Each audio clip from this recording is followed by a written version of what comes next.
Ó, é o seguinte, o Ivan, ele tá perguntando aqui o seguinte, pastor. Muitos falam sobre a marca da besta. Como devemos entender essa profecia hoje, evitando especulações exageradas, mas também sem ignorar o seu significado?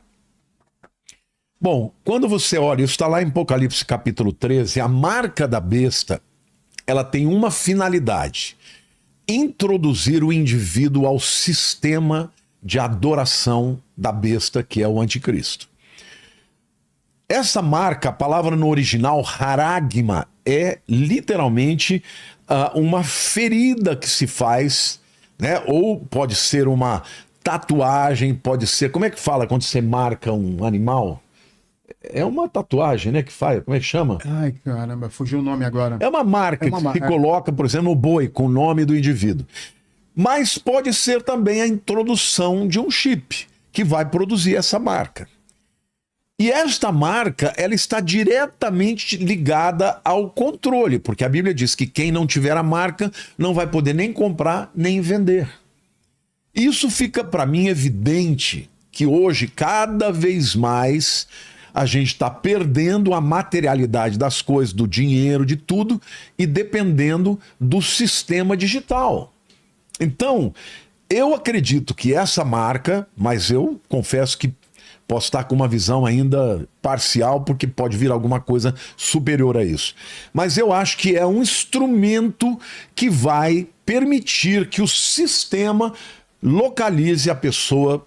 Se ela tiver um chip ligado à rede, à internet, esse chip ou esse nanorobô, ele vai permitir que essa pessoa seja rastreada, seja localizada, vai permitir que essa pessoa tenha acesso a aeroportos, na hora dos pagamentos não vai mais ter dinheiro, moeda, vai ser tudo digital, ou seja, para mim essa marca será alguma coisa do gênero, e a Bíblia diz que vai ser feita na mão direita e também na testa.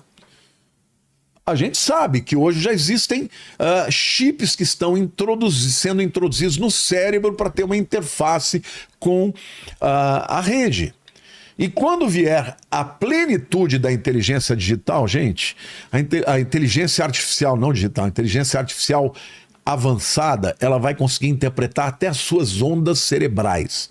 Nem o que você pensa vai estar seguro mais. Ou seja, neste tempo, o mundo será controlado. Aqueles que não se submeterem ao anticristo, adorando-o como próprio Cristo, essas pessoas vão ser perseguidas e mortas. Só vai ter um jeito de você fugir nessa época, se você não for arrebatado antes. É fugir para um deserto, fugir para uma floresta e não usar a marca e muito menos um celular ou qualquer dispositivo que possa, através do GPS, te localizar. Então, eu entendo que está muito perto disso acontecer. Ó, a Polidianoski, tomara que eu tenha lido certo. Ela tá falando isso aqui o seguinte: poderia falar como devemos nos preparar de forma prática se a economia ruir até 2028/2029, mudar o governo e ele ter tempo de fazer algo para recuperar? Como devemos fazer na prática? Como é que ela chama? Polidianoski. Polidianoski. Eu creio que a Igreja de Cristo vai ser arrebatada antes disso acontecer. Ela vai ver o processo que vai levar ao levantamento do anticristo, mas vai ser arrebatado, tá? Agora, nem todo mundo vai ser arrebatado. Muita gente que pensa que é, mas não é, vai ficar. E aqueles que ficarem vão ter que lidar com o sistema. Nessa época, não vai ter jeito, porque quando o anticristo vier, a Bíblia diz que ele vai reinar por 7 anos.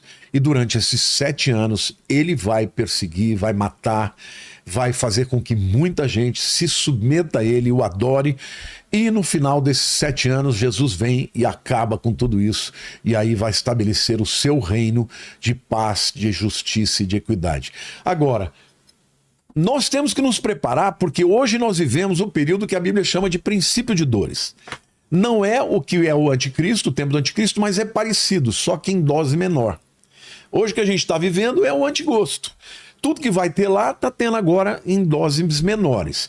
Então, não tem melhor jeito do que você buscar Jesus, se fortalecer nele, na sua palavra, ter uma experiência com ele. Vilela, eu recebi meu irmão na minha casa essa semana, eu lembrei. É uma pena que o pastor João Carlos Marques já faleceu.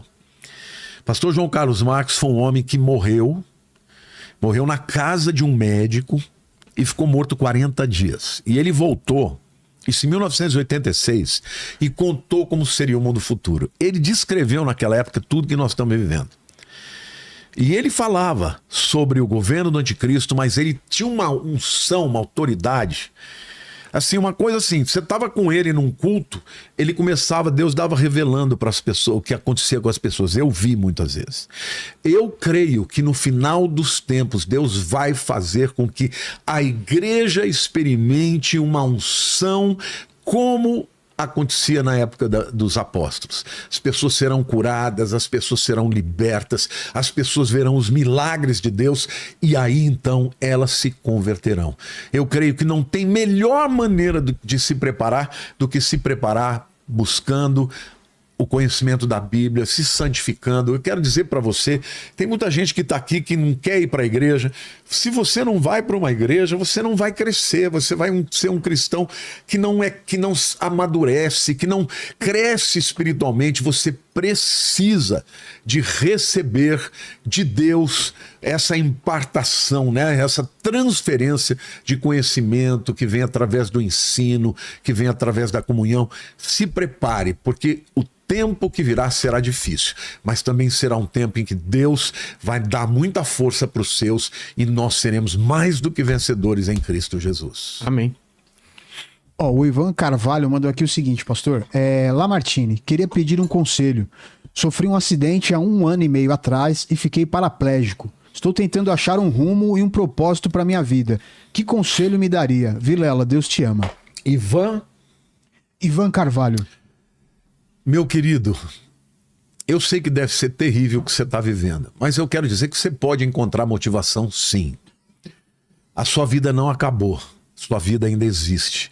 Você pode buscar, por exemplo, no esporte. Existem pessoas que se dedicam ao esporte, se tornam atletas paraplégicos. Você pode buscar também envolvimento com outras atividades que sejam em prol do semelhante, daqueles que necessitam como você. Você pode buscar motivação de vida, sobretudo servindo a Deus e buscando a Deus. Por quê? Porque você pode estar enfrentando uma luta muito difícil, mas Deus pode te dar alegria, satisfação, amigos, companheiros, e na dor você pode se levantar como um gigante, porque Deus faz isso na vida da gente. Querido, não se entregue, a tua vida não acabou. Esse corpo que agora está limitado, um dia será restaurado e renovado, e lá, quando você estiver na presença de Deus, você vai voar, você vai ter um corpo glorificado como o de Jesus, e é tão rápido, passa tão rápido os dias na terra. Agora, faça da tua vida uma vida relevante. Ame a Jesus, ame a Deus, ame as pessoas. Não se entregue para tristeza, para decepção, não se entregue para depressão, porque a sua vida ainda pode fazer diferença. Eu não sei se você já ouviu falar de um jovem que nasceu sem todos os membros. Já viu falar sobre ele? Sem as pernas, sem os braços, sem nada. Não é um que teve no Brasil? Teve no Brasil. Ele é extraordinário. Ele é uma pessoa que fala do amor de Deus, da graça de Deus, e essa condição dele abriu grandes portas para ele. Deus pode fazer isso para você também, Ivan. Viu? Deus te abençoe. O Sandro está perguntando o seguinte, pastor. O que o senhor diria para quem teme excessivamente o futuro descrito no Apocalipse? Como encontrar esperança e paz em meio a essas previsões? Querido, você precisa entender que Deus é o Senhor. O teu futuro não é incerto. Teu futuro não é incerto, seu futuro é certo. Se você crê em Jesus, você crê no Todo-Poderoso. O fim da história é a vitória do Rei dos Reis. E até que isso aconteça, Deus vai usar a sua vida. Nós estamos aqui para resistir o espírito do anticristo. Então não tenha medo, não. Você tem medo daquilo que é incerto. A angústia é resultado de você não ter certeza do futuro. O que é a ansiedade? O ansioso que tem crise de ansiedade, ele fica pensando em coisas que podem acontecer e que algumas delas nunca vão acontecer, e ele antecipa o sofrimento antes que aconteça. Agora, se você crê, se você tem fé, você sabe que Deus te ama, Ele cuida de você. Ele é o meu pai. Eu dou minha vida pela minha filha, eu dou minha vida pelos meus netos. Eu não teria nem pestanejaria. Agora, eu não posso fazer tudo por eles, mas o meu Deus pode fazer por mim e por você. Então, lembre-se, quando a Bíblia fala sobre a volta de Cristo, fala da bendita esperança. Não pode ser instrumento de medo. Por isso que eu não gosto, sabe, quando as pessoas ficam falando, o anticristo é esse, olha, vai ser o ano tal. Não, Deus nunca falou quando vai ser. O que ele nos conta é que vai acontecer, mas que ele vai nos dar vitória. E mais do que isso, em Apocalipse 3:10 ele diz, porque guardaste a palavra da minha perseverança, eu te guardarei da hora da grande tribulação que há de vir sobre todo mundo, para provar os moradores da terra. Ele vai guardar da hora e não na hora.